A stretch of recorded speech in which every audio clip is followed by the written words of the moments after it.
जय हिंद दोस्तों, कैसे हैं आप? उम्मीद है आप अच्छे होंगे। तो आज हम बताऊंगा क्लास 10th मैथ, है ना। ये आपका वेरी वेरी इंपॉर्टेंट है। ये आपका वेरी वेरी इंपॉर्टेंट क्वेश्चन है भाई, VVIP कर सकते हो। ये आपका पेपर में 100% आएगा, मैं लिख के गारंटी देता हूँ। आपका क्वेश्चन क्या है? क्वेश्चन है सिद्ध कीजिए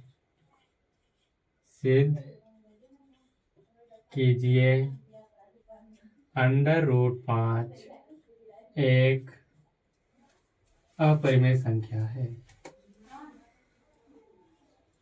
अपरिमेय संख्या है।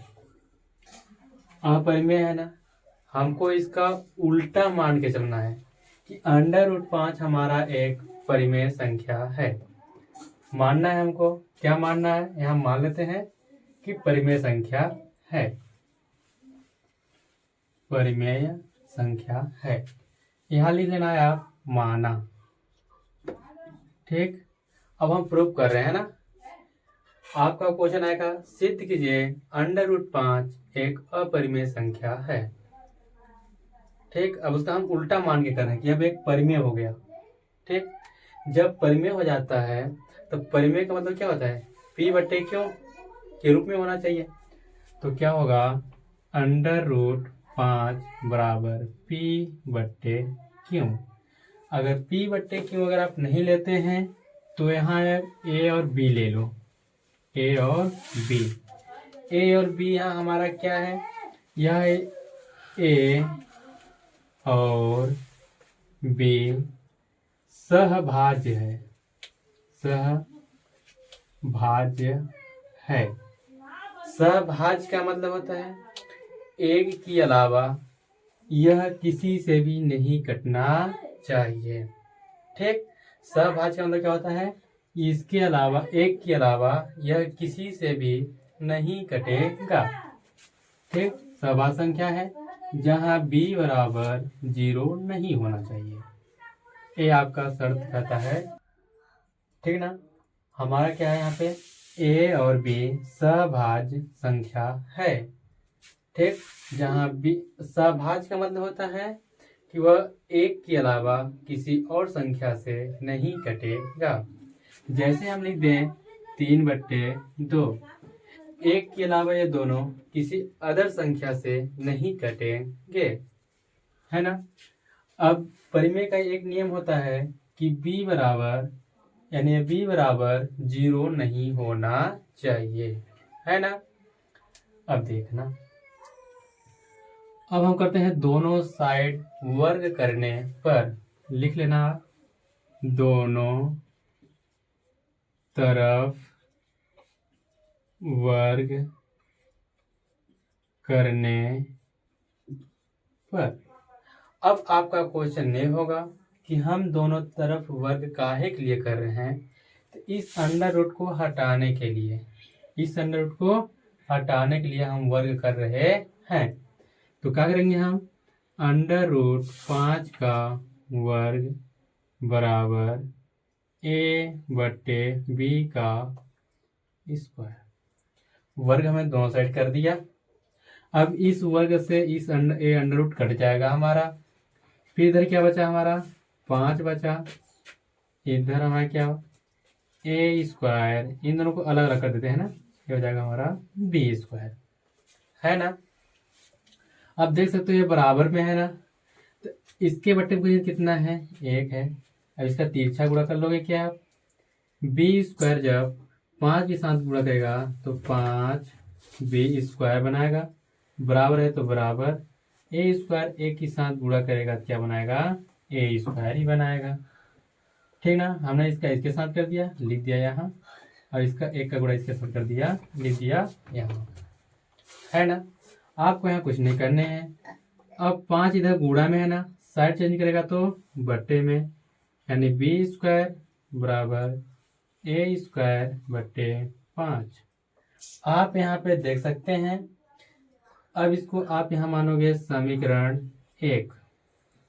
अब यहाँ पे आप लिखोगे कि जो A² है 5 से विभाजित है। क्या लिखना पड़ेगा ये, हाँ, ए स्क्वायर 5 से, ए स्क्वायर 5 से विभाजित हो रहा है। यानी जो ए स्क्वायर है 5 से विभाज्य हो रहा है ना, तो हमारा ए भी 5 से विभाजित होगा, ए भी 5 से विभाजित होगा। ठीक, आप इसको लिख लेंगे, ये हो जाएगा हमारा समीकरण पहला, है ना। जब हम इतना कर लेंगे तब आगे क्या करेंगे, आगे हमको कुछ नहीं करना है। यहाँ आप एक पूर्णांक नंबर मान लेना है। ठीक, ए बराबर 5 सी रखने पर, ए बराबर 5 सी रखने पर, सी हमारा क्या है, सी एक हमारा पूर्णांक संख्या है। अब ए का मान समीकरण 1 में रख दो क्या, ए का मान समीकरण 1 में रखने पर, है ना, आप यहाँ लिख लेना ए का मान समीकरण 1 में रखने पर, है ना। अब यहाँ कुछ नहीं करना है, समीकरण 1 हमारा एक ए रहा ना, ठीक है।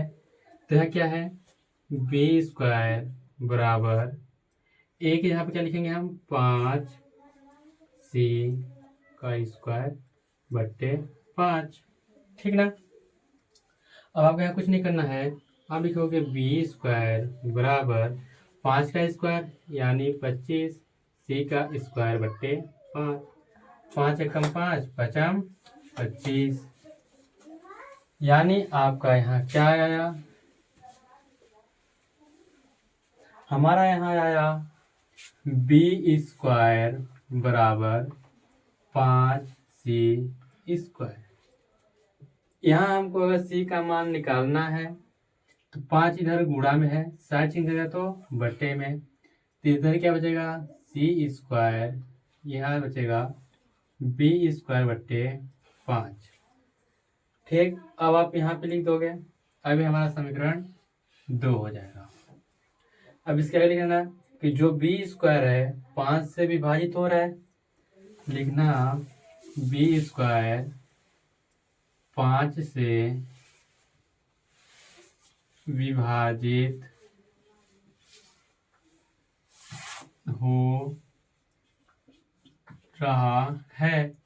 जब बी स्क्वायर 5 से विभाजित हो रहा है तो बी भी 5 से विभाजित होगा, बी भी 5 से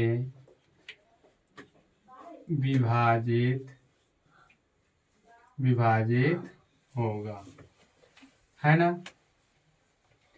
ए रहा समीकरण 2, है ना।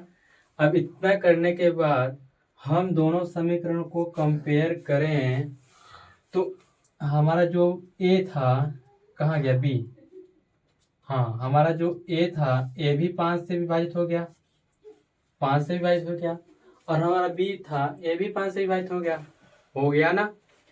तो ए और बी हमारे दो क्या थे, सहभाज्य संख्या थे।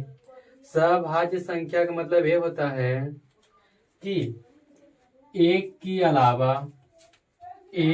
अलावा किसी संख्या से नहीं कटेगा, बट यहाँ तो सरासर गलत हो गया, ए भी 5 से कट गया और बी भी हमारा 5 से कट गया। तो आप लिखोगे समीकरण 1 व समीकरण 2 को तुलना करने पर